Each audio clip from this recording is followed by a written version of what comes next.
Welcome to PETV Presentations, Episode 10. Today we have Troy Martz joining us. Troy is a technologist, permaculturist, farmer, and alternative energy hacker, enjoying life with his beautiful family in tropical paradise in Mexico. I had the pleasure of meeting Troy and seeing a presentation of the gasifier, or a gasifier, at a workshop with Mark Shepard in, I think that was in San Diego, California. Yeah, so Troy, we're excited to have you here. We're excited to learn all about the gasification technology. It's an old technology, but it's a great technology, especially for us permaculturists who are coppicing wood and such. So thanks for being with us, and take it away. Thanks a lot. I appreciate the opportunity to join the conversation. And I'm going to go ahead and share my screen, and we'll get started. I appreciate everyone joining. This is going to be fun for me, and I hope enlightening for you. So real quick, before I get into the presentation, I'll give you a super fast background on me. As Josiah said, my wife is Mexican, and so we chose to live down near Puerto Vallarta, Mexico, which is jungly and get a lot of sun, a lot of biomass. So for us, it was a unique place to live with a lot of American and Canadian tourists. So we're trying to take advantage of organic farming for the high season when they're down here. And I live up in the hills, so we don't have fast internet. So I'm down in the city at a friend's house with fast internet. So bear with me if you hear some noise in the background. And I'm borrowing a house to make this presentation. So quick background on me. About 10 years ago, my wife and I got into homesteading, and quite honestly, I guess prepping would be the word for it. And that evolved, and as I learned new technologies and how to grow my own food, how to make my own energy, I think for us, the fear factor drastically diminished and confidence rose. So my interest in gasification really started from a fear of, quite honestly, a total economic collapse. I was like, oh crap, this happens. How are we going to have electricity for my family? How am I going to drive anywhere? And gasification was a technology that provided a solution for that problem. So that's how I got into it. Like anything, when you spend hundreds or thousands of hours on any topic, you tend to really know it. I'm not a scientist. I'm not an engineer. I'm not even a fabricator. I'm just a guy who was an enthusiast on this and learned a lot along the way. And, in time, you become really good at what you do. And so a lot of people have been coming to me as one of the 10 guys around in the States that can help out with gasification, and that's cool with me because I like to share what I know. So let's kick it off. I'll get started here. So what is gasification? And really, it's just a process in which you're making flammable gases from wood, coal, or charcoal, basically a carbonaceous material, and rather than letting it combust, you're capturing it for later combustion in an engine. So there's techniques to do that. That's what a gasifier is. When you sit in front of a campfire, you're combusting a lot of what you see as smoke. That's really burnable gases. And so what a gasifier does is it sort of creates that smoke, but it prevents it from fully oxidizing or fully combusting. And you're pulling that smoke away for your own use in an engine. And why is this significant? So to me, the biggest upside with gasification is that, you're not reliant on another corporation or a government to give you energy. All you need is a source of carbon. And if you have enough land, maybe 2 or 3 acres or more, you can have, and this is without solar panels, you could totally live and drive on gasification with electricity and from motive power. It would replace gasoline and it would replace the energy grid. You'd have to do it in a sustainable way with agroforestry, and we'll get into that a little bit later. But to me, that's what's so significant with gasification is you can do it. You don't need help. You're not subject to some sort of layers of bureaucracy. Is it a perfect technology? No, it's not, and it's not for everyone. It's labor intensive. It's dirty. It has several downsides, and for a lot of people, that's a big turnoff. However, if you are in a sustainable farm or ranch or an intentional community, or you live in a cabin in the middle of nowhere, you already have a routine, right? So gasification might fit in well as just another element in that routine, because some of the byproducts of gasification, namely heat, charcoal, and ash, can be used. And again, we'll get into that towards the end of this conversation. So who is this best suited for? I think it's great where other forms of electricity are expensive, prohibitive, or non-existent.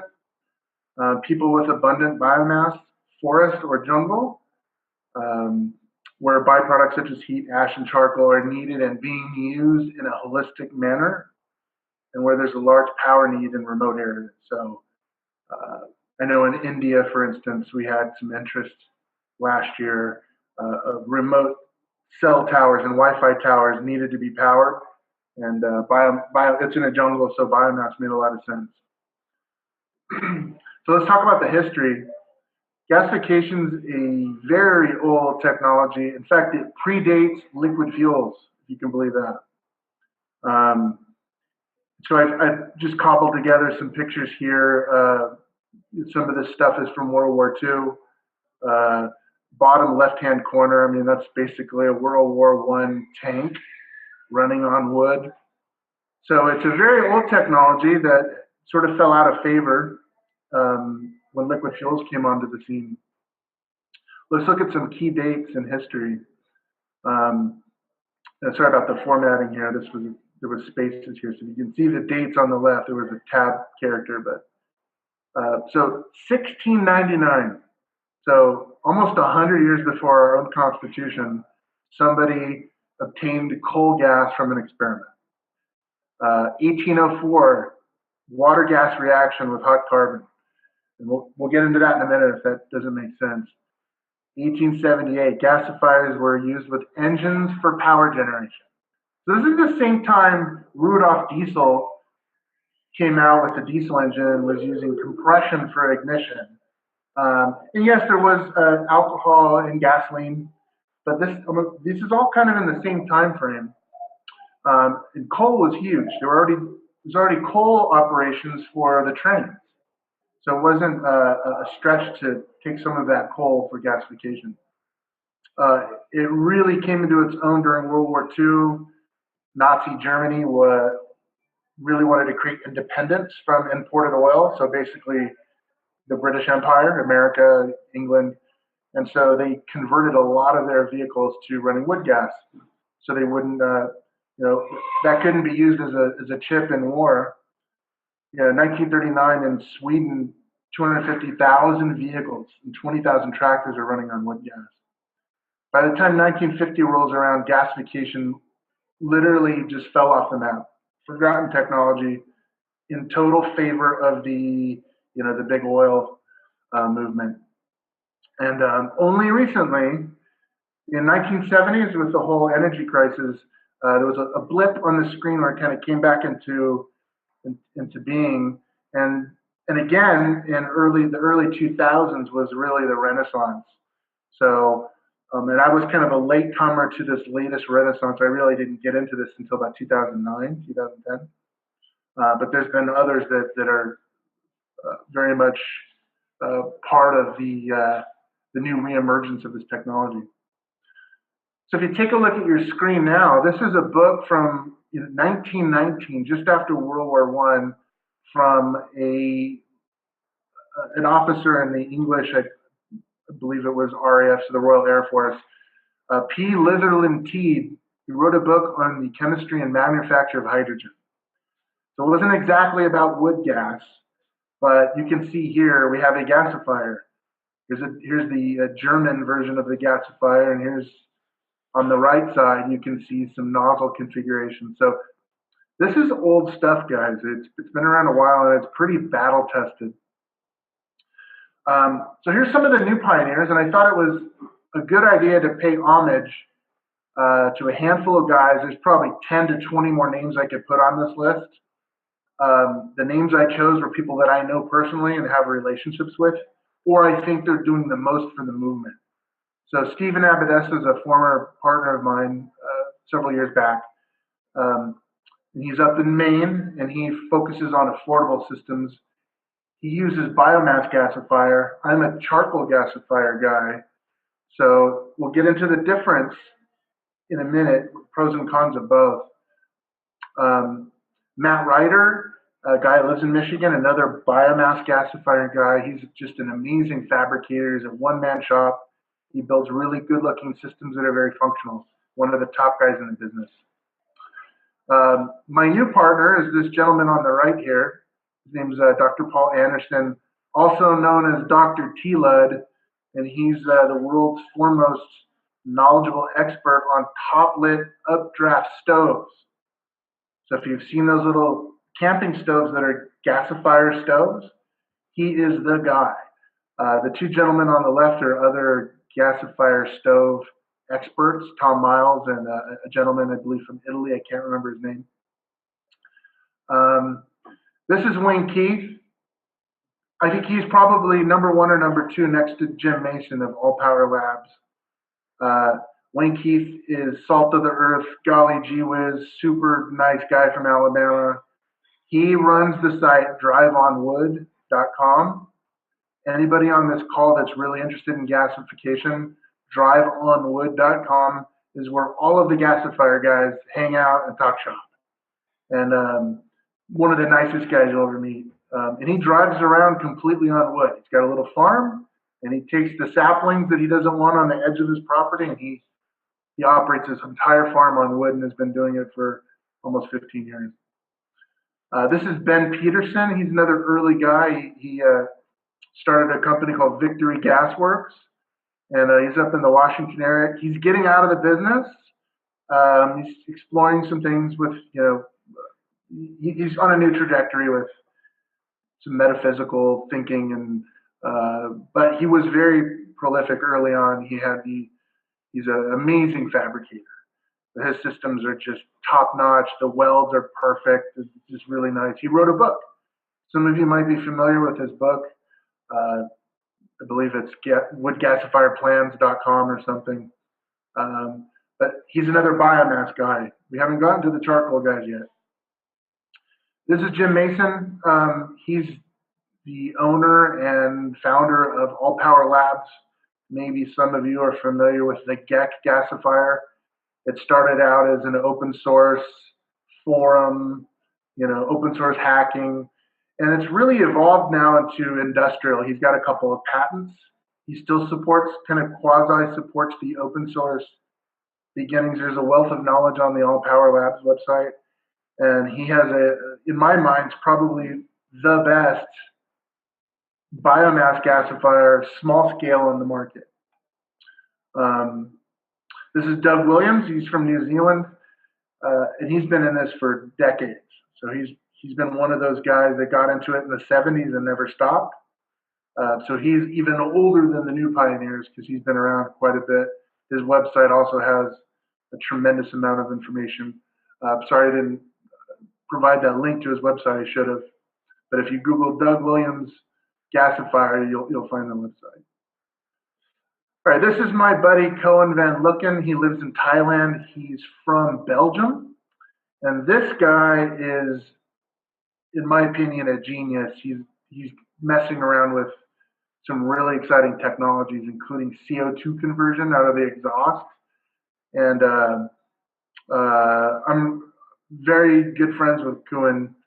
And he's over in Thailand doing amazing things, driving trucks and trikes and tuk-tuks all on charcoal, using bamboo as a fuel. And if you're on driveonwood.com, and you'll see him there, and he's got a thread there that's just amazing. I learned a lot from him, and he helped me a lot along the path. And this is my other new partner.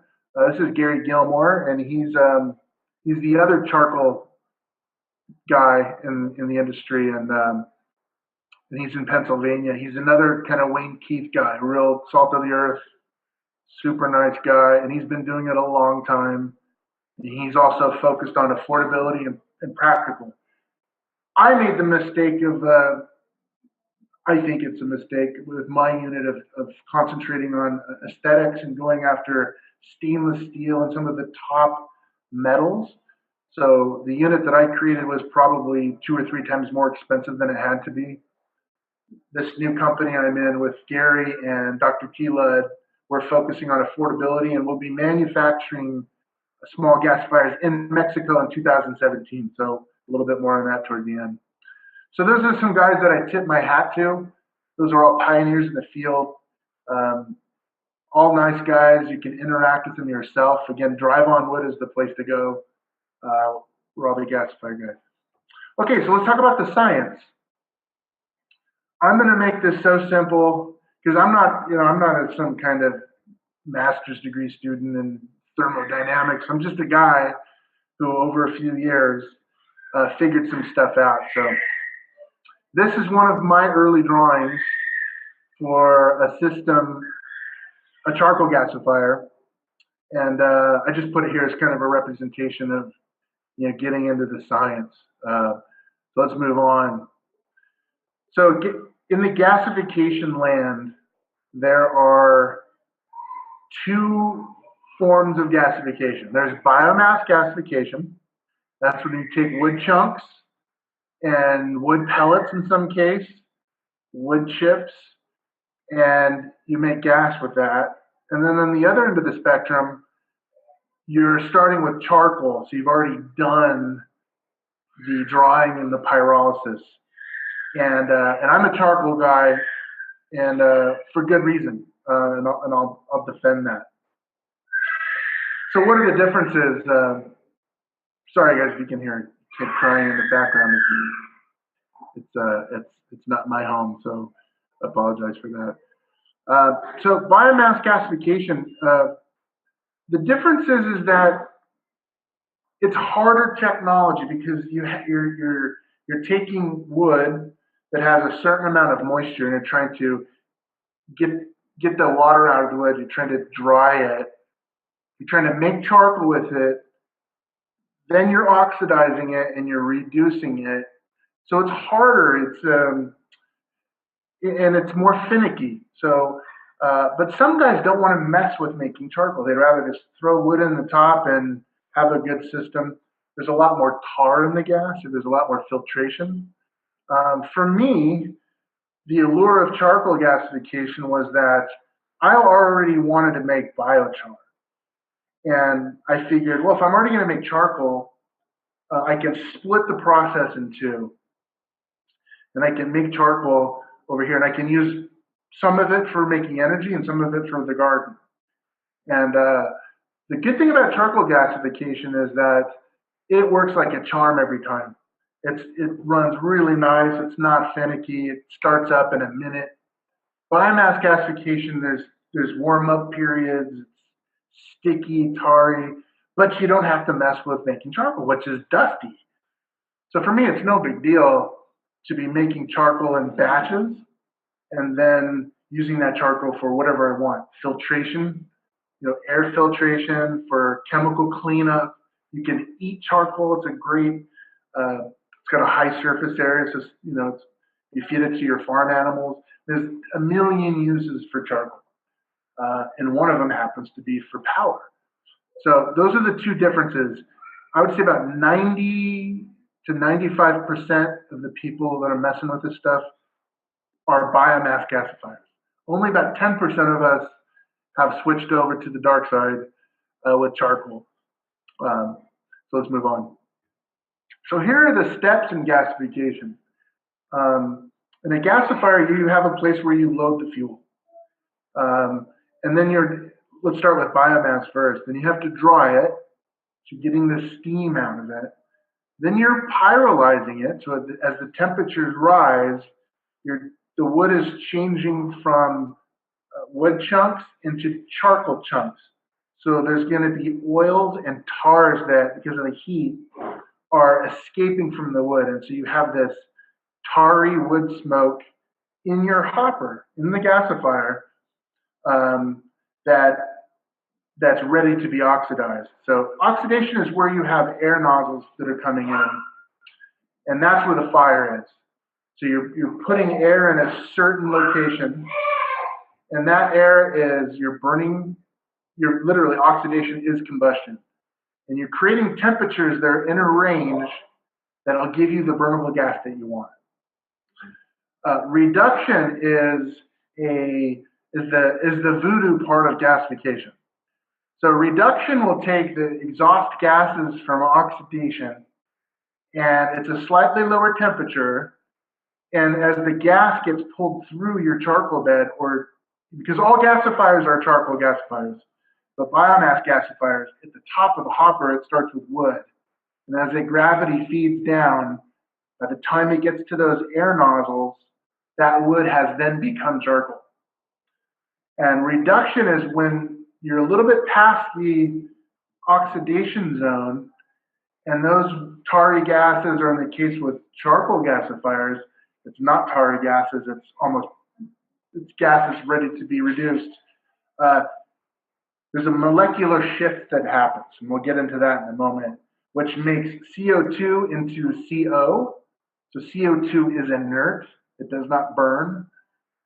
Nitrogen in the air is inert, it does not burn. And, H2O, the steam, is just steam, it does not burn. But when it goes through the reduction phase, you're going to get H2 from H2O. The oxygen molecule jumps over to a carbon atom and forms carbon monoxide, which is a burnable gas. So that's the voodoo part. Then the last three are filtration. You're filtering the gas, you're cooling the gas, and then you're mixing it with air before it goes into the system. The charcoal gasification, we're skipping the drying and the pyrolysis because we did that in another process. We made charcoal earlier over here, and we're already ready for oxidation reduction. It's not sticky. There is no tar. It's beautiful. Filtration and cooling are drastically reduced. You don't need as much of either, so you can really have an effective charcoal gasifier in a very small footprint. All right, let's move on. So what are the easy concepts in this process? I think we would all agree that loading fuel is an easy concept. Drying fuel, getting the water to evaporate off of the carbon, is easy to understand. Filtering gas, cooling gas, and mixing gas is all fairly easy to understand. It seems to be these three steps that cause the most confusion, right? So let's get into a little more detail about these three steps, because that's, again, where the magic happens. So drying, again, as water is driven out of the biomass, creating steam. Pyrolysis is literally the section of the process where you're making charcoal. It's a hotter environment. Tars and oils are driven off the carbon, creating a tarry gas, floating around in your hopper, but the wood chunk is now a charcoal chunk. Oxidation is where you're bringing in air through air jets at a high rate of speed. Just think of a blacksmith's forge. You have forced air or air that's being sucked through the system, and that thing is white hot. It's literally, it's at sometimes 1500 degrees Celsius. It's really hot. Reduction is slightly cooler. The charcoal is still hot, and this is where the gases that are passing through that bed of charcoal are getting molecularly shifted to give us what we want, which is flammable gases. Here's another chart. So here we are on the left, we have drying, and we have pyrolysis as the next step, and combustion and reduction. Maybe this makes a little more sense with pictures. Here's kind of a famous, here's a match over here on the right. This is just a traditional match. And with any fire, you have all of the same phases. You have drying, you have oxidation, reduction, combustion products. Every time you light a match, it's fire. You get it in a campfire. It's all there. This is a graphic that I don't want to confuse you guys. It's what we see here on the right is a typical ember biomass gasifier. So up top, if you can imagine the wood being fed in, as it works its way down, by the time it gets to those air nozzles, it's already charcoal, and then you get down into here where the reduction happens and so on. This is a little confusing. You can have access to this later. Maybe for this call, I'm just going to kind of go past it, if you don't mind. So here's some different setups with the nozzles. The picture on the left and the picture on the right are both biomass gasifiers, and those nozzles are coming in from all directions. So the bulk of material that's sitting above that's called the hearth or the hearth, all of that charcoal has to be white hot. Because what happens is the air that's coming through the nozzle and the steam and the tarry gases that are above in the hopper are eventually being sucked through that hotbed of charcoal. And that's the combustion process. That's just where tar gases, where it's a hydrocarbon that's many chains long, gets ripped down to its bare molecular minimum, sometimes monoatomic elements like hydrogen, like carbon, like oxygen, and then they recombine at a later stage. This middle picture is a charcoal gasifier with a single nozzle pointed up. This is my unit. So what's the difference? One of the neat things about charcoal gasifiers is you don't have to have a certain area like a hearth where everything has to be just right for those tars to go through, because there never is tar in a charcoal gasifier. You can literally stick a nozzle anywhere you want, at the bottom going up, at the up going down, sideways, and the air that's coming through that nozzle in a charcoal gasifier is creating the oxidation, the hot zone right at the tip of the nozzle.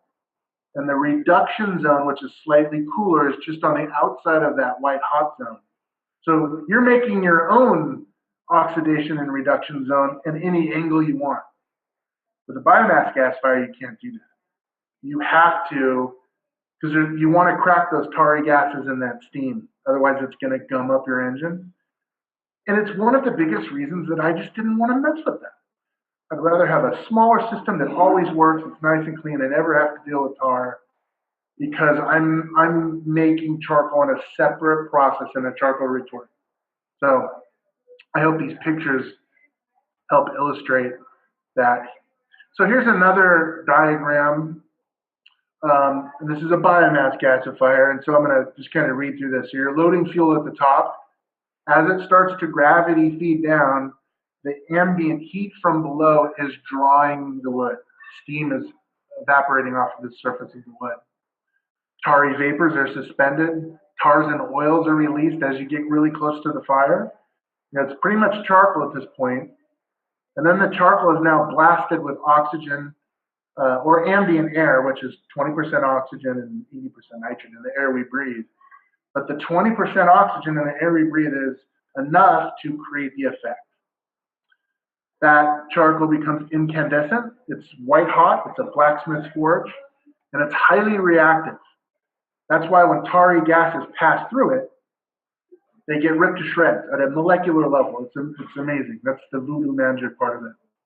And as the char begins to cool, now we're in those temperatures that are lower, and you get those molecules jumping to reform burnable gases. Then the gas is reduced and exits out the bottom, and then comes up and goes through filtration and so on. Here's a diagram of a charcoal gasifier, with a nozzle from the top going in. This one's called a cow gasifier. It's been around for 100 years. I just wanted you to show, see the air is being sucked through, and it's making its own oxidation and reduction zone. Wherever the tip of that nozzle is, there you go. There is no process. In my unit, I choose to have the nozzle at the bottom pointed up, because as my charcoal gravity feeds down, I can really get down to I'm empty before I have to refill with more charcoal. So that's the difference. It's a simpler process with charcoal gasification. So let's get into some of the science. If you remember Mr. Teed earlier from just after World War I, it turns out that he's laid out all of the science 100 years ago. So let's take a look at what that is. So I hope you can see this. This is from his book. So this is the process that's called the Bogart reaction. This is where C, carbon, that's your charcoal chunks, and O2 from the air combine to create CO2 in the oxidation phase. It makes really, if you guys aren't a chemistry or thermodynamics type of, and I wasn't, I failed those classes in high school, but when I got into this because of the necessity to learn how to take care of my family, it's really easy. Oxidation is when O2 combines with C, getting CO2. It's really that simple. Then the reduction zone, CO2 plus C, another carbon, little carbon atom, at the right heat will recombine and you get 2 carbon monoxides. That's a burnable gas. You went from CO2, sort of like the breath you exhale, into carbon monoxide, which is a flammable gas, very clean gas. There's another process with the water vapors that at a certain temperature, carbon and steam, which is H2O, will recombine to give you carbon monoxide and hydrogen. And that's called the water gas shift reaction. So there's 2 kind of special processes going on here for all you geeks out there. You don't really need to know this unless you're like me and you have to get to the bottom of why it works. And so what's really cool is he's presented a table for us, which is sort of really handy. So let's take a look at this table up close. What he's doing here is he's saying, here's the temperature in Celsius on the left column, and here is the percent of steam decomposed. Okay, that means the steam that goes from H2O, a non-flammable gas, to H2, which is hydrogen, a flammable gas. So if you look over on the 3 right columns, we have hydrogen, carbon monoxide, and carbon dioxide. Okay, look what happens with hydrogen at a certain temperature level. We want to really decompose the steam. Look what happens with carbon monoxide. And finally, we want the least amount of CO2 in our gas flow because it dilutes the potency of our gas. You don't want CO2. So the hotter the temperature, if you look at the bottom row, 0.6% is CO2 at the high temperature of 1125 degrees Celsius. So the lesson is this, is you want your gasifier to run hot. Otherwise, if you're only running at 838 degrees, 22% of your gas flow is going to be carbon dioxide, a much weaker gas. So keep your temperatures up. How do you do that? Well, it turns out the air velocity coming in through your nozzles have a direct effect on temperature. And the magic number, I don't have a zoom in on this, but anybody that's interested, I can provide links to this information. It turns out you want about your air velocity to be 25 meters per second. And if you go slower and you have like big fat nozzles and the air is just kind of lazily coming in, your temperatures aren't going to be hot. Just think about you blowing on a campfire or a small fire, you're blowing on it. Even though you're blowing carbon dioxide, that movement of air that's bringing in the oxygen, it's becoming white hot. Why? Because the oxygen molecules that are hitchhiking along with your breath, or if you're blowing on it, are running past reactive carbon and it's combusting faster. So it's the movement of more oxygen molecules past hot carbon that has the greatest effect. So air velocity is important. Again, guys, this is super geeky stuff. You really don't need to know this to build your own and to operate one. But eventually, if your curiosity is, this is why it works. So what about pipe size? Hugely important. Unfortunately, with gasification, you kind of have to size your gasifier with the engine that you're going to be using. In other words, if you're going to be driving your car on wood gas or charred gas, you kind of have to build your gasifier for your truck. If you're only going to try to run a small, like Honda generator, your pipe sizing can be like a 1-inch pipe. But if you're doing a V8 truck, you're going to need 3-inch piping. Why is that? Because the pistons in your engine, every revolution, so let's take a V8 for example, you have 8 pistons that are going up and down every revolution. And if you have a 3,600 RPM, that's 3,600 times the 8 pistons that are about this big with pistons going up and down. So when you hear something like it's a 5.2 liter engine, that's 5.2 liters every revolution. That's a lot of gas, displacing a lot of gas. You're going to need 3-inch piping. If you're trying to drive around on a motorcycle or like a really small 4-cylinder car, you can probably get away with 2-inch piping. And if you're running, again, like Home Depot generator types, you really only need 1-inch piping. But there's a great tool here on Engineering Toolbox where the calculator is going to ask you what's the size of your engine, how much gas you need, and it's going to tell you the pipe size that you need to make this happen. Okay, let's move on. So what about gas cooling? So this is important. A lot of biomass gasifiers, the gas is exiting very hot.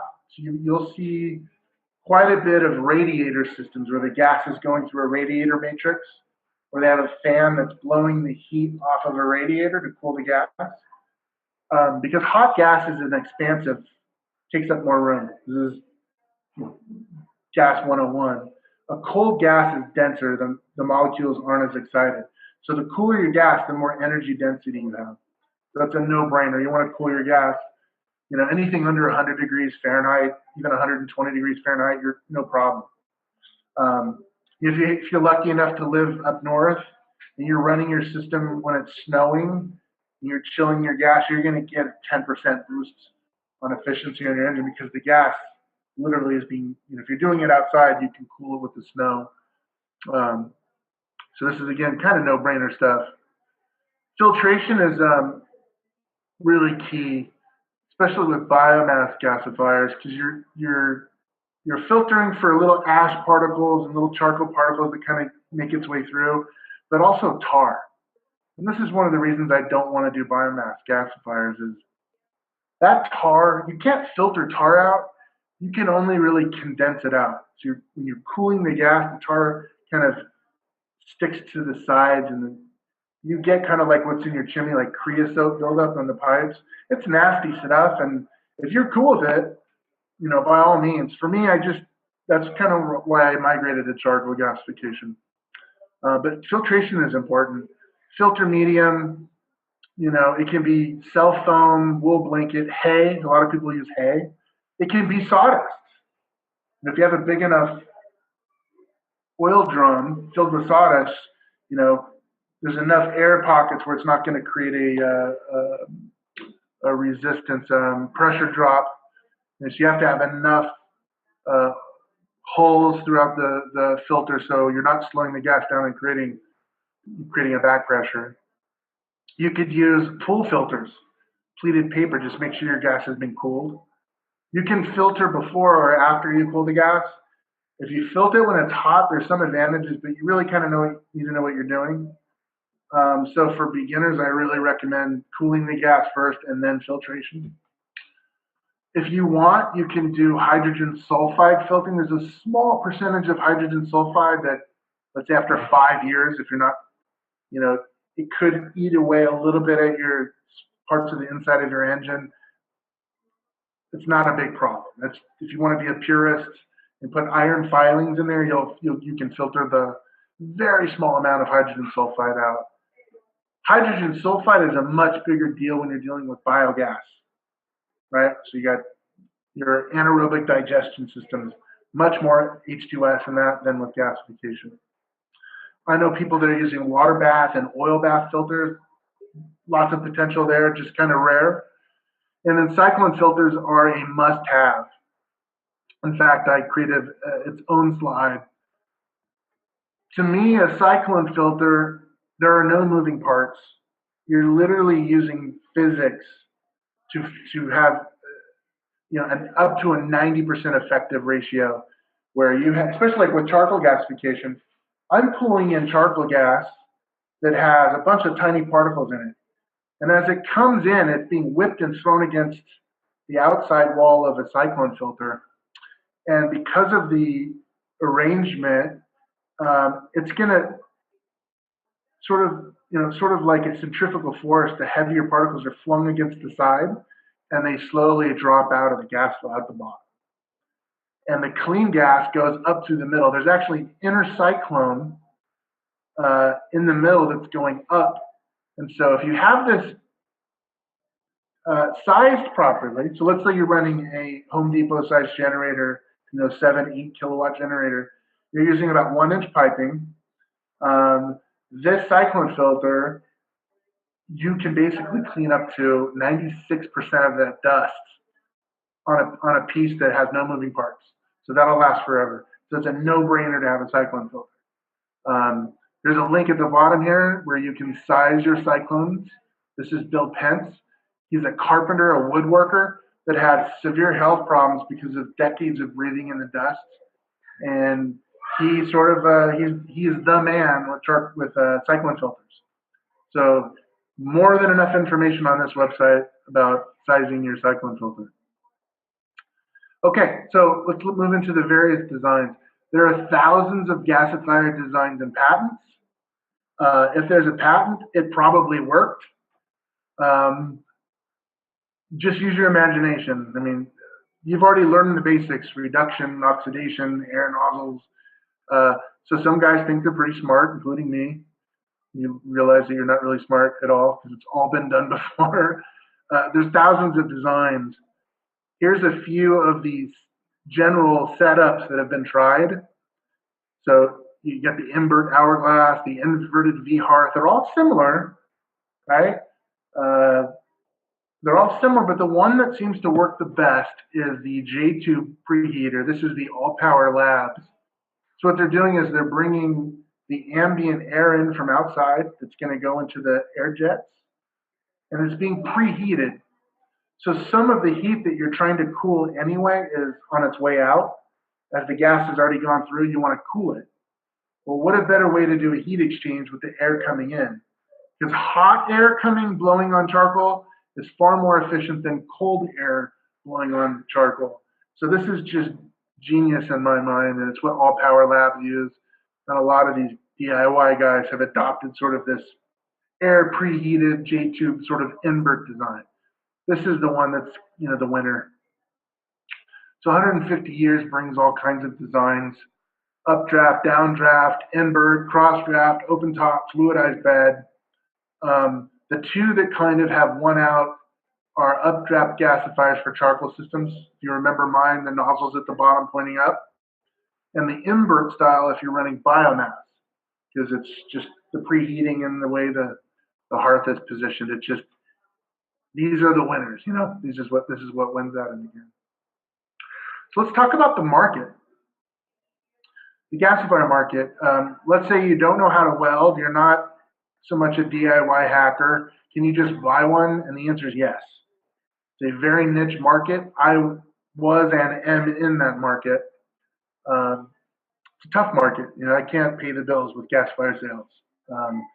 Jim Mason does up in All Power Labs, but he's got a couple $1 million grants that are, he's cheating a little bit because he's getting subsidized. But so many of the players in this market were and are DIY guys, including me.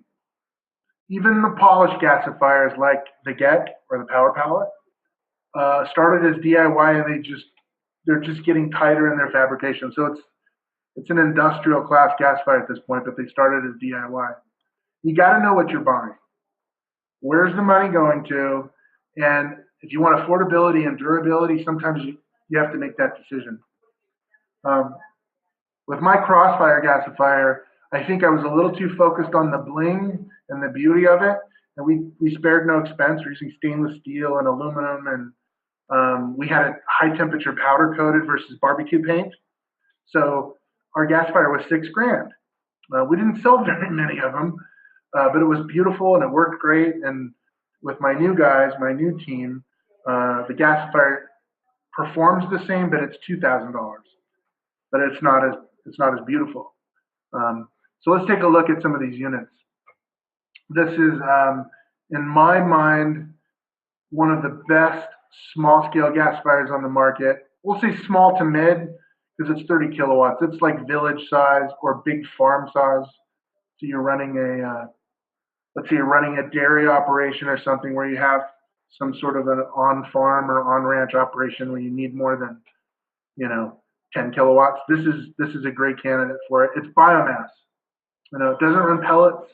The chunks have to be a certain size. So as beautiful as it is, it's still finicky. And even this unit produces a little bit of tar. It's almost impossible to have a no tar system unless you switch to the dark side with charcoal. This was my unit. This was our unit. It was a charcoal gasifier, can produce up to 15 kilowatts. We priced it at $6,000.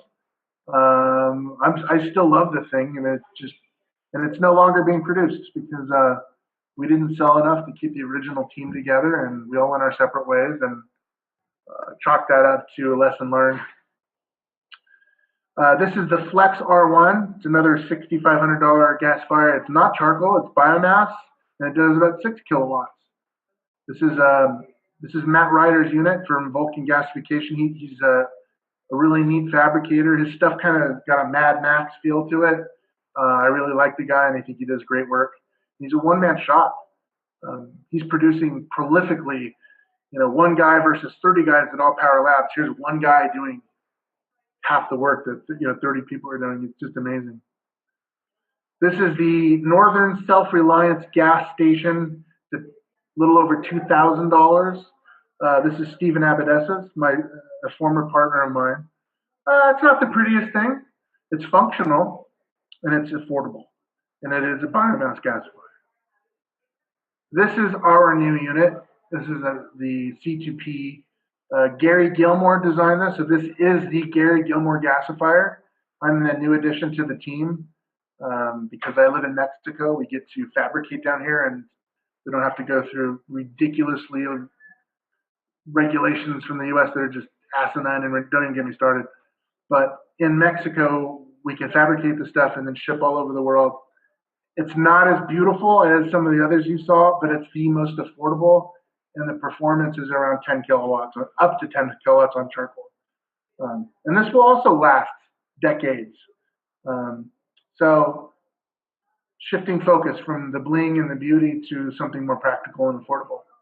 So these 5 units are, and there's more. There's a Leaf gasifier, there's a Storm, there's other brands. I don't know those guys, and I didn't want to fill up my presentation with gasifiers on the market. So the DIY community, as I said earlier, driveonwood.com is the de facto place to be.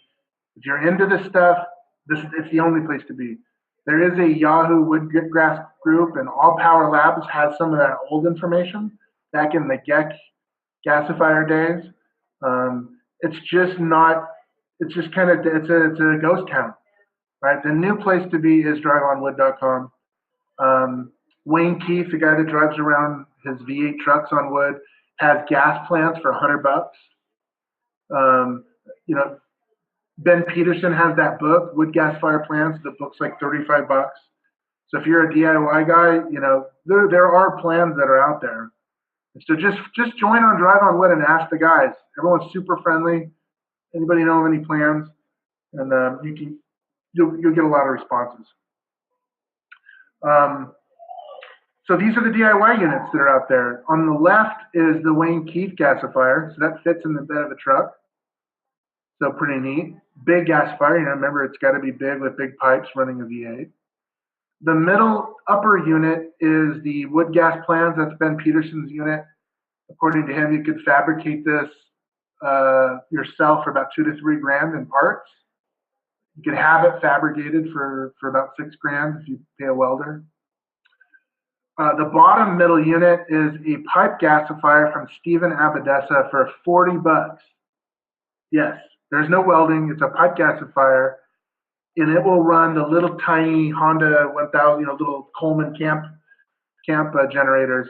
It's a tar producer, so you want to run it through filtration. But for $40, you can make, you can have kind of a backup plan that you can make some electricity for your house.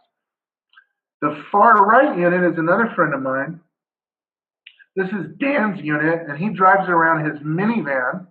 It's not a V8, but it's a V6 with a charcoal gasifier unit that he made for 600 bucks.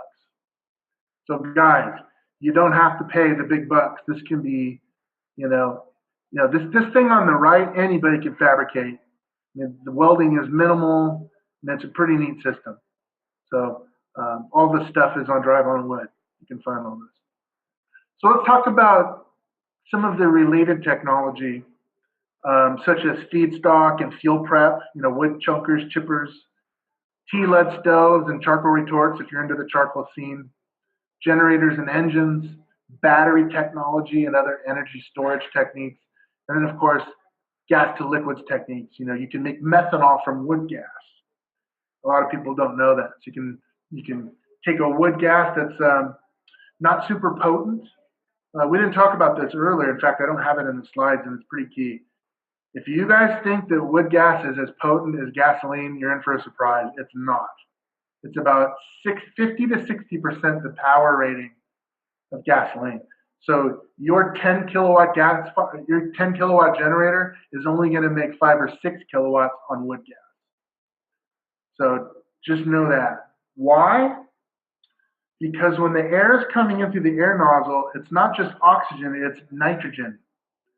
And nitrogen is an inert gas, it's a diluent. So it hitches a ride with all those flammable fuels, and there's no way to take it out. You would need like $100,000 technology to take the nitrogen out of the gas stream called pressure swing absorption on some really high-tech ceramic molecular sieves. There's no cheap way to do it, trust me. There's no cheap way to do it. So you just have to live with wood gas being not as potent as gasoline. It's also not as potent as alcohol or ethanol, and it's also not as potent as natural gas. Even biogas, anaerobic digestion, biomethane, is 70% the power of gasoline. So wood gas is even a little bit less powerful than that. So that's one of the trade-offs for sure. So let's get into some of these technologies. So feedstock and fuel prep devices and machines.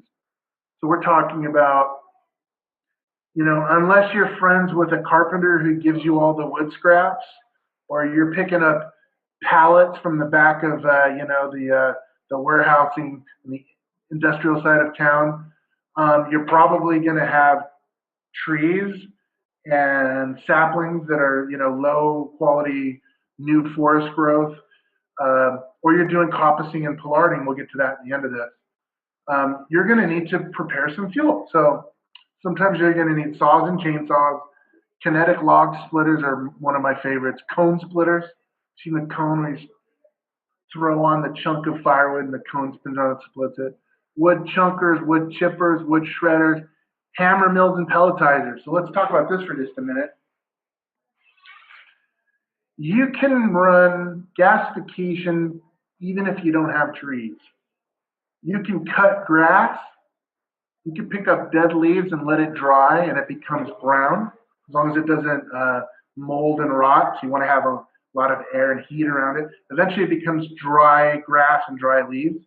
That can be shredded with a hammer mill, made it to like a sawdust type consistency, and then you can make pellets. So these are just like wood pellets. There's a little more minerals. There's more minerals in grass and leaves. than there is in cordwood. But at the end of the day, you can still run gasification if you have a lot of biomass in other forms. So in those cases, hammer mills and pelletizers would come into handy. Screens and sieves, you want to, as you're making the stuff, you want to screen out some of the smaller pieces. And if you're making charcoal, you want to screen out the dust and just stick with the chunks. Some cases you're going to want to dry your biomass. So we're talking about like solar kilns, where you're running a fan in the attic and you're letting the heat rise and, you know, trying to dry your wood. So here's a couple of pictures of some of these technologies. So let's go from the top row. We have chainsaw. That's a kinetic log splitter. The third one over is a cone splitter. Then we have a wood chunker on the right. If you want to see a neat technology, just go to YouTube and type in wood chunker. You'll see like Wayne Keith and some of my friends that are chunking their wood with this thing. Bottom row, that's a pelletizer, another wood chunker. Here's a guy that's drying his biomass. And on the far right, that's a hammer mill. So another related technology is T-lead stoves and charcoal retorts. So if you do what I do and you've decided to go the charcoal route, you're going to have to make charcoal. And you can do it with a retort. So on the left-hand column, we have the old atom retort, which is huge. You know, it looks like the size of a dumpster. You can make charcoal in a pit in the ground. Just dig a hole with angled sides, and you can make charcoal. You don't want to include sand into the gasification mix, just because now we're talking about, you know, minerals getting vitrified, and it's just not a good scene. So if you do a pit method, just make sure you sieve for those small pieces. A cone kiln is just like a pit method, except it's made out of steel. Pyramid kiln is just like a cone kiln, except it's got four sides and it's not conical. And then the double barrel retort, which is probably the most well-known way to make charcoal. Now on the right, the problem I have with all of these charcoal makers is when you're making the charcoal, there's half of the energy is escaping as heat and just going out to the atmosphere. To me, that's real dumb. That's heat is energy, energy is heat. It's the same thing. It's why internal combustion engines, you know, are 23% efficient, because the heat is just, it's a heat engine. So you're losing it out of the exhaust pipe and out of the sidewalls. And if you can recapture that heat and use that heat for doing work, you name it, then you're making your charcoal method so much more efficient. So the problem I have with the items on the left is you're just making charcoal for the charcoal and you're not really thinking about the heat. My new way of thinking, and one of the reasons why my new partners is Dr. T-lead, is a T-lead stove you can cook with. So you can make your meals with, and then the byproduct is heat and charcoal. So you're using the heat for work. In this case, you're cooking your food, you're boiling water, you're heating your water, you're heating your house. You can make a thing where it's, you know, blowing the heat off in a room, there's space heating. And then the byproduct is charcoal, because it's only burning the wood gas. So those can be as small as the size of a tin can, all the way up to, you know, a 55-gallon drum. T-leads are the way to go, in my opinion, because you're getting so much more efficiency. So on the left, there's a T-lead. This one's small. You know, you can boil a pot of water, cook a turkey. It's just like a propane stove. Very similar to a rocket stove in performance, except the rocket stove is full consumption of the wood gases and the carbon. T-leads, most of them, don't burn the carbon. Here's a pit burn, the upper left. There's a cone kiln, kind of in the middle. Next to that is a double barrel retort. The far right one is an atom retort. So that's like dumpster size charcoal making. And of course, at the bottom, that's a Peter Hurst. Some of you guys might know Peter from New England Biochar. He has the rights to the metal version of an atom retort. Doesn't make a lot of sense to me. A lot of expense in there. Don't really need it, but it's there. Let's talk about generators and engines. An ideal engine, if you're going to go out and buy one, go buy a natural gas engine because they're already designed for gaseous fuels like natural gas. So just their inner workings are already kind of set up for it. Obviously, gasoline generators and engines work just fine. But if you're going to buy one and you're going to invest in this, get a natural gas engine because it takes care of things like higher compression. So we can get up to diesel-like compression. Higher compression just means more efficiency. Anything up to 18-to-1 compression ratio is good. If you're not a mechanic, geeky type, and this is all shiny, this is all Greek to you, don't worry about it. But I am. It's part of the presentation for those that are wondering. If you're just running carbon monoxide, if you're just running a charcoal gasifier without the steam drip, one of the things that I'm known for is I ran a stainless steel coil and I was dripping water, and it was creating steam in my charcoal gasifier. So 30% of my energy was from water. I was literally making fuel from water for free. So, water in my mind is, pretty much free. So 30% of my energy was coming from water. So that's different. But if you're not using water and you're just doing charcoal gasification, the end gas is going to be carbon monoxide and nitrogen. Carbon monoxide being the flammable gas. It's a slow flame front. It's a lazy flame. And you might want to advance the timing. So that we're taking a spark plug and we're sparking it a little earlier, so when the piston is a little lower, not top dead center, it has more time to fully combust. Which is precisely the reason I like to drip steam, because hydrogen is a very fast burning fuel. It's 10 times faster than any other known element in the known universe. It burns so fast, it's just so fast. And when you mix hydrogen and carbon monoxide, it acts as like a wick, because the hydrogen and the carbon monoxide are occupying the same space equally. Like, what is this? Charles' law, I can't remember the law, but, gases will occupy the same space equally. So the carbon monoxide actually acts like hydrogen, because hydrogen they're all hanging around each other. So you can actually retard your timing on your spark plugs. So you can wait till the piston is almost top dead center, and then boom, you fire it right here. Even way more efficient than gasoline. And the compression ratio is great because the pistons, you're really squeezing the gas up in there. You can get a 10 to 15% efficiency improvement on your engine. So that's what really makes me excited about hydrogen. Wood gas, if you're running biomass gasifiers, it also has hydrogen and enough hydrogen to have the same effect because of the steam that's coming off of the wood during the drying phase. But if you're running charcoal gasifiers, you have to add the steam as a drip.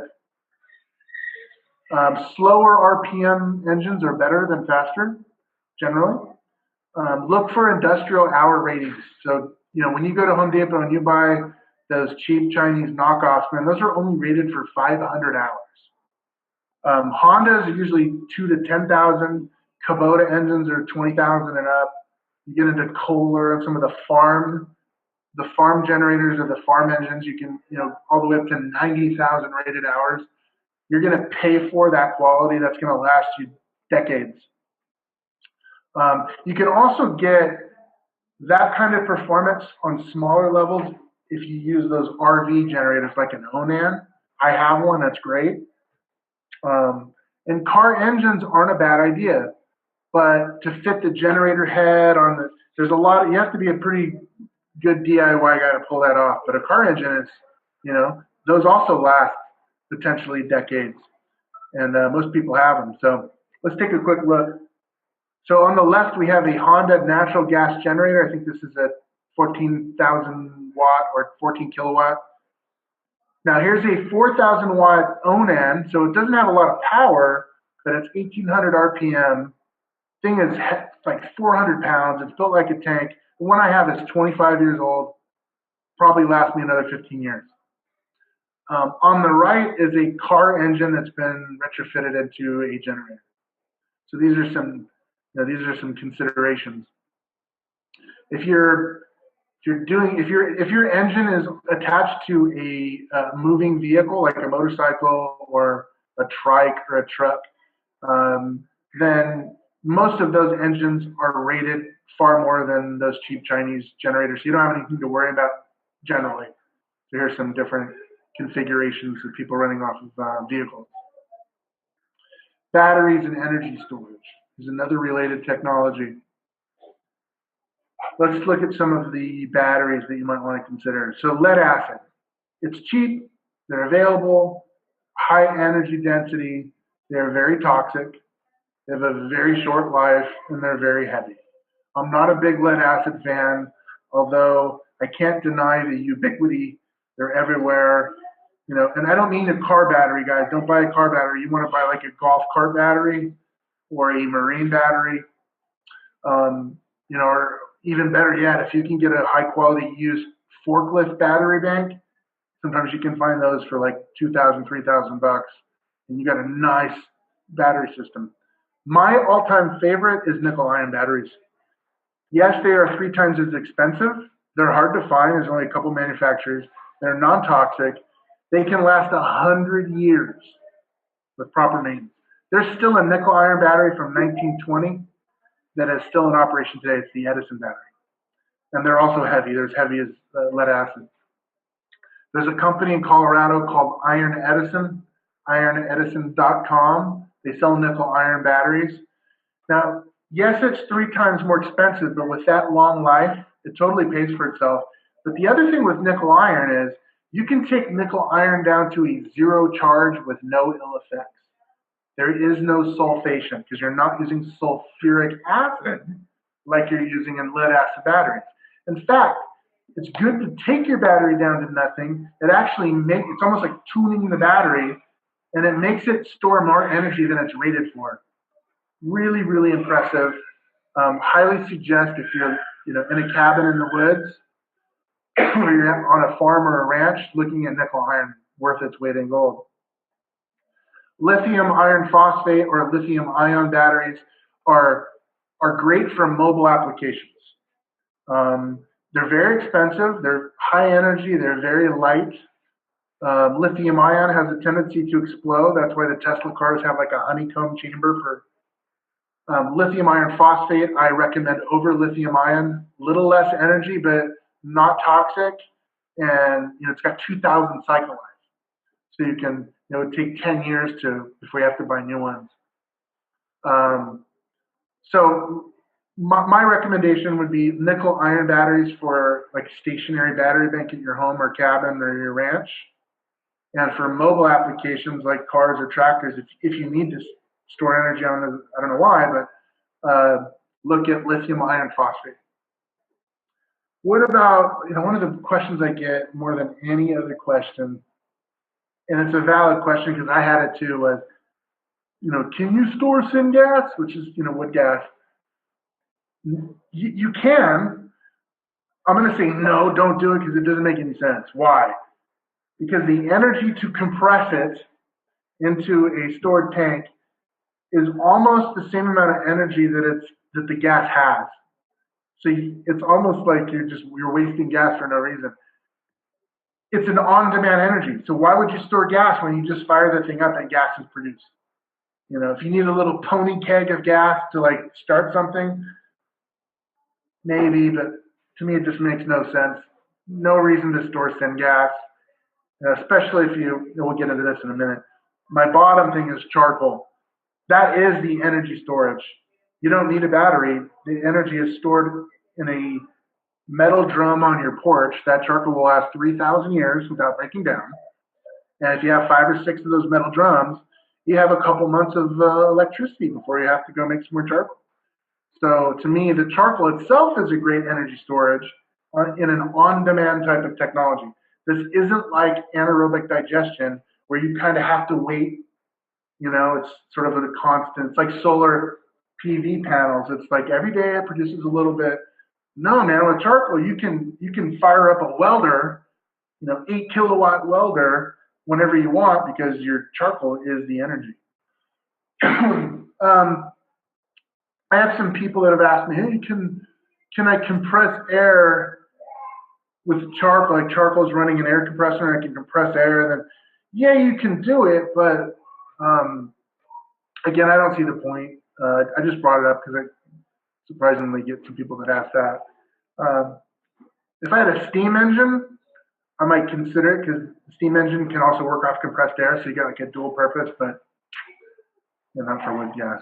So here's some pictures. Upper left is nickel iron batteries from Iron Edison. You're going to pay a premium with Iron Edison because it's stateside, it's in Colorado, but they get their batteries from Changhong Battery Factory in China. It's just a private label battery. And if you want to deal with the Chinese directly, you could probably save 30% off of what Iron Edison charges. The next one over on the top is lithium iron phosphate. Next one over is lithium ion. Then you have your famous lead acid battery on the far right. Down on the bottom, I have charcoal and some other battery technologies like nickel cadmium. But let's move on. Gas to liquid. As I mentioned earlier, it's very possible, and it's been done for 100 years. Something called the Fischer-Tropsch process can take wood gas, and with pressure, a catalyst, and some heat, you literally can derive methanol from that. And methanol is like ethanol, very similar, slightly different molecular arrangement, but you'll have something that's closer to gasoline type of power in liquid form, but you're wasting energy to make that. So, there might be some cases where if you want to spend a couple grand to build a mini Fischer-Tropsch reactor on your property just to get liquid fuel, go for it. I might dabble in that down the road a little bit just out of curiosity, but it's possible. And what's also really cool, and I highly suggest you research this, from methanol, you can create something called DME, which is dimethyl ether. And it's very much like propane, but without the bad side effects. So you can compress it. When it escapes, it degrades in 10 hours, so it's non-toxic for the environment. So there's no like propane danger spillage. It's a huge upside, and it's very energy dense, like propane. And you make that from methanol. So for those that are interested, Fischer-Tropsch and the DME is pretty neat stuff. And these are what sort of DIY small scale reactors look like. You're going to pay more for this than you will the gasifier. So better have a good reason to do it. Let's talk about gasification versus solar, PV panels. And I'll just say it right now. You can't beat a solar PV panel. It's here to stay. It's so amazing, and it's what it does that in my mind, it's best to pair solar PV up with another alternative, a complementary alternative energy like gasification, like biogas, maybe even like ethanol if you're in a situation where ethanol makes sense.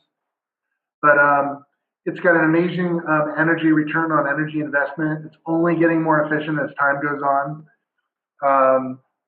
But it does have its disadvantages. So let's take a look at some of those. I'll start with, on the right, solar PV only works when the sun is out. Good luck if you're living in Seattle, even Vermont, you're not going to get a whole lot of value out of your solar panels versus if you were in Arizona. So there's a case right there. If you're in Arizona, don't own a gasifier. There's very little biomass. Even if you have a mesquite plantation, it's still hard to grow biomass in the desert, just like the Great Plains. If you're in Nebraska, it's hard. You can get biomass out of, prairie stuff, but later on, in my last few slides, I'll show you where it makes the most sense. But, solar PV is only when the sun out. Its energy is kind of real-time energy. It's steady power, there's no heat involved, so you can't recapture heat, which is what makes it so, so efficient, is because there really is no byproduct. You can't run an engine on solar PV unless you have an electric car, which is an awesome technology. There's no way I can make a case against solar PV. I'm making a case for a 1-2 punch. So, Here's some upsides with solar PV. There's no labor besides that initial it's just set and forget. It's clean, it's quiet, it's hard to beat. Now let's look at gasifiers. You can run it 24/7, the upside. The fuel can be stored, in my case, for millennia as charcoal. There's a large amount of power and bursts. It's hard to say, guys, we need to start up the welder.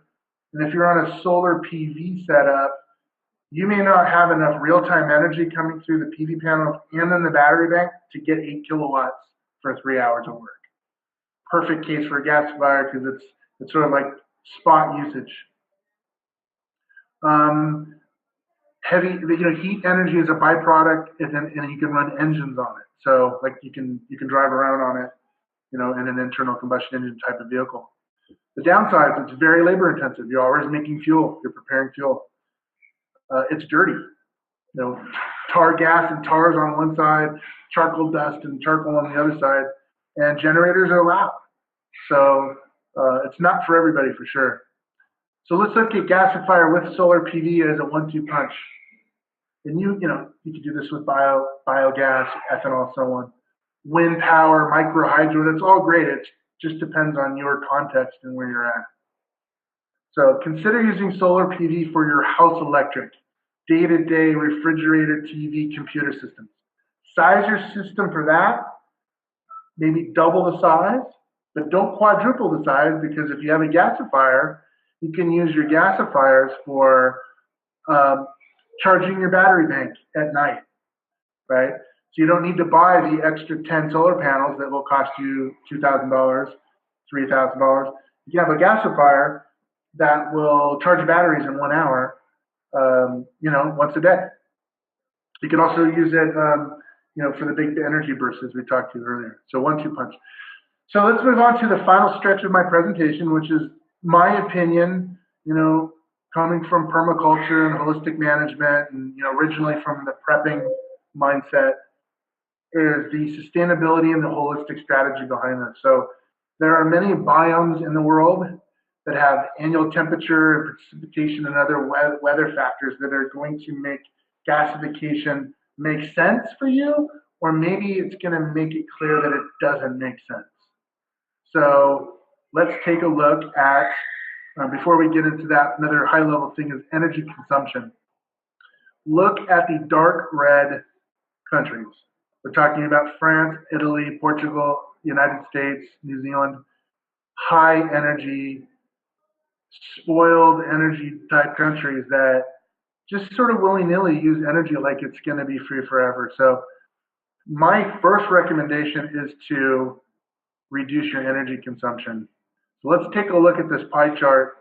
This is the average American house where energy is going to, right? So most of America does get cold in the winter, and there's a heating element. If you're from San Diego, maybe not so much. It's where I'm from, so we didn't really have heaters. So space heating and water heating comprise of almost 70% of all the energy needs in America. That does not make sense to use electricity to heat your house. If you have a forced air furnace, something ain't right. Take a look at Ben Falk and what he's doing in Vermont with his wood-fired stove. He's using it to dry his food, cook his food, heat his house, heat his water. So I think we, as developed nation, can really work on your energy consumption by considering biomass for heat. Take a good look at this map. The darker the green, the denser the forest. So pretty much the whole eastern half of the company, from the Mississippi on east, and even Indiana, northern Michigan, you guys are all good to go. Gasification makes perfect sense where you're at, even down into Florida. Maybe even down into the subtropic, the southern part of Florida, because you're getting into some tropical trees. Gasification makes sense. Gasification doesn't make a whole lot of sense if you're in middle America. Now, as if you're a permaculture type guys or agroforestry guys, yes, you can grow your own forests, and you can sort of overcome what nature may not want to give you naturally.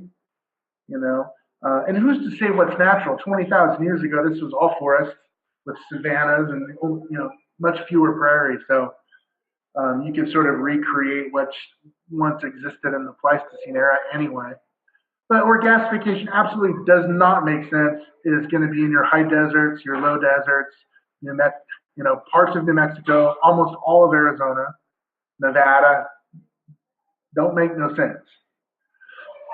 California, Northern California, Oregon, Washington makes a lot of sense.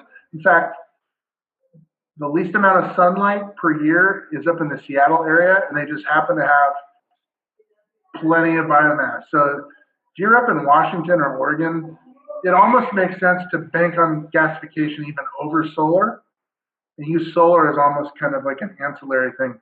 But East Coast guys, Northern Michigan, Minnesota, West Coast, Northwest, gasification makes good sense. Let's talk about coppicing and pollarding. So as humans, we've been growing stick fuel for harvest 10,000 years before we've been farming. So think about, early humans and Neanderthals in Europe. They knew when you broke branches that they would grow back. So there's evidence that we've been stick farming for 20,000 years. I can't find where I heard that or read that. Unfortunately, I'll see if I can find it, but I do remember hearing it from a reputable source. So stick fuel is great because it's less energy to harvest. It's no more than an inch around. You just cut it and chop it like a banana slices, good to go. Versus getting cordwood and splitting it this way, and then. So stick fuel makes a lot of sense. If you're going to be growing trees, try to stack functions. Put in nitrogen fixers, try to get fruit and nuts or fodder or medicine off of that tree. So yes, you're growing it mainly for the wood if it's part of your context, but it's doing other things for you as well. So you're providing ecosystem services. So if you're in the temperate, the north or even Virginia on up, I would look at black locust would be my number one choice because it's got so many uses. It fixes nitrogen. It's not the fastest grower, but willow and poplar will be your fastest biomass, but they don't provide a whole lot of extra services. Paulownia is good. If you're in the tropics, bamboo is a no-brainer. Cohen Van Looken, the guy that lives in Thailand right now, he's tearing it up with bamboo. He's doing a great job. Lucana, ice cream bean, other things to consider that are offering more than just wood. If you're in the desert, I would look at acacia, moringa, mesquite. By far, to me, it's the biggest no-brainer. It gives you food in the pods. It gives you fodder. It fixes nitrogen. It grows in the desert. I mean, you can't beat mesquite if you're in a desert and dry area. So here's some pictures of some pollarded trees on the right.